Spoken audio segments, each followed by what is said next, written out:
Police ఉద్యోగాల భర్తీలో agency ప్రాంత ST అభ్యర్థులకు ప్రత్యేక రిజర్వేషన్ అమలు చేయకుండా నియామకాలు చేపట్టవద్దు అని ఆదివాసీ విద్యార్థి సంఘ రాష్ట్ర కార్యనిర్వాహక అధ్యక్షుడు డాక్టర్ సాగబోయిన పాపారావు డిమాండ్ చేశారు. రాష్ట్ర డీజీపీ కార్యాలయంలో వినతి పత్రం సమర్పించిన అనంతరం ఉస్మానియా యూనివర్సిటీ ఆర్ట్స్ కళాశాల వద్ద నిరసన తెలిపారు. 2015, 18, 2022 నియామకాల మాదిరిగానే జీవో 49 ప్రకారం ఏజెన్సీ ప్రాంతాల్లో 75% రిజర్వేషన్ అమలు చేయాలని కోరారు.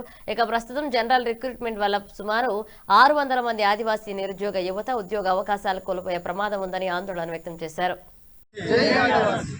ఇటీవల చేసిన పోలీస్ రిక్రూట్మెంట్ బోర్డులో గత రిక్రూట్మెంట్ బోర్డుతో చూసుకుంటే ఈ రిక్రూట్మెంట్ బోర్డులో ఏం జరిగిందంటే గత రిక్రూట్మెంట్ బోర్డులో 2018లో 2022 నోటిఫికేషన్లో ఏదైతే ఏజెన్సీ ప్రాంతంలో ఉన్నాయో ఏజెన్సీ ప్రాంతంలోని పోలీసు స్టేషన్లు ఉన్నాయో అందులో 75%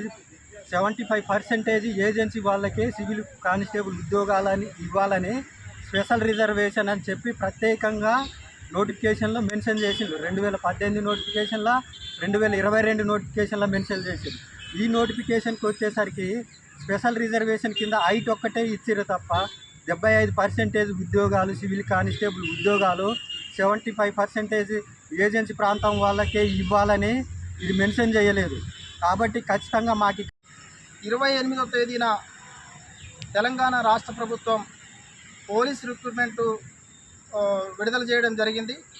అందులో కామన్గా జనరల్గా రిక్రూట్మెంట్ని అమలు చేశారు తప్ప ఏజెన్సీ ప్రాంతంలో ఉన్నటువంటి నిరుద్యోగ అభ్యర్థులకు అన్యాయం చేసే పద్ధతిలో ఇవాళ పోలీస్ రిక్రూట్మెంటు తీసుకురావడం జరిగింది.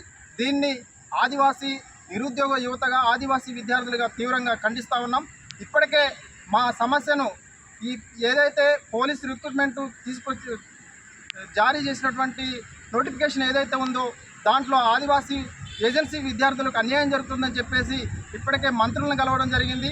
ఇవాళనే రాష్ట్ర డీజీపీ గారిని కలిసి కూడా వినతి పత్రం ఇవ్వడం జరిగింది.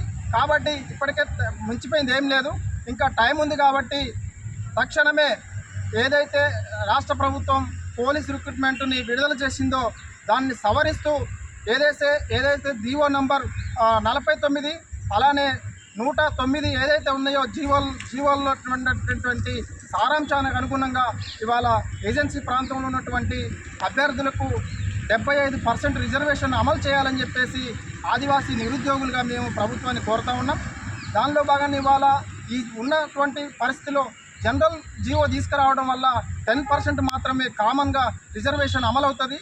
మాకు ఏజెన్సీ ప్రాంతంలో ఉన్నటువంటి అభ్యర్థులు ఎవరైతున్నారో వాళ్ళకి తీవ్ర అన్యాయం జరిగేటువంటి పరిస్థితి ఉంది. కాబట్టి మేము మా డిమాండ్ మేము కోరుతున్నది ఏంటంటే ఇవాళ రాష్ట్ర ప్రభుత్వాన్ని తక్షణమే ఉన్నటువంటి గత జీవోల ప్రకారం 2015లో తీసుకొచ్చినటువంటి నోటిఫికేషన్లో ఏ విధమైనటువంటి రిజర్వేషన్లు అమలు చేశారో అలానే 2018 నోటిఫికేషన్లో ఏ విధంగా అయితే రిజర్వేషన్ అమలు చేశారో 2022 నోటిఫికేషన్లో ఏ విధంగా అయితే అమలు చేశారో అదే పద్ధతిలో 2026 నోటిఫికేషన్లో కూడా అమలు చేయాలని చెప్పేసి కోరుతా ఉన్నాం.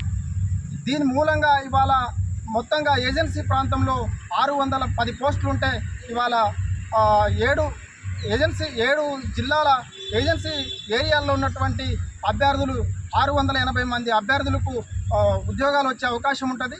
ఈ 75% తీసేయడం వల్ల కేవలం 92 మందికి మాత్రమే ఉద్యోగ అవకాశాలు పొందే అవకాశం ఉంటుంది. కాబట్టి దాదాపు 600 మంది విద్యార్థులు నష్టపోతారు. కాబట్టి ఇవాళ రాష్ట్ర ప్రభుత్వం ఆలోచన చేసి ఇప్పటికే ఆదివాసీ ప్రాంతాలు వెనుకబడినటువంటి ప్రాంతాలు నిరుద్యోగ సమస్యతో అనేక ఇబ్బందులు పడుతున్నారు. కాబట్టి మాకు ఉన్నటువంటి జీవో నంబర్ 3 ఏదైతే ఉందో దాని సాకుతో ఇవాళ కతిమ్మ డిపార్ట్మెంట్లలో విభాగాల్లో ఉన్నటువంటి వాటిలలో కూడా ఇటువంటి ఆ జీవో నెంబర్ సాకుతో ఇవాళ ఇతర జీవోలకి ఉన్న జీవోలను అమలు చేయకుండా ఉన్న రిజర్వేషన్లు అమలు చేయకుండా నిరుద్యోగ సమస్యను పెంచి పోషించడం వల్ల ఇప్పటికే మా ప్రాంతంలో ఉన్నటువంటి నిరుద్యోగ యువత అనేక వ్యసనాలకు డ్రగ్స్కు గంజాయికి మద్యానికి బానిసైతున్నటువంటి పరిస్థితి. కాబట్టి ఇవాళ రాష్ట్ర ప్రభుత్వానికి చేతులు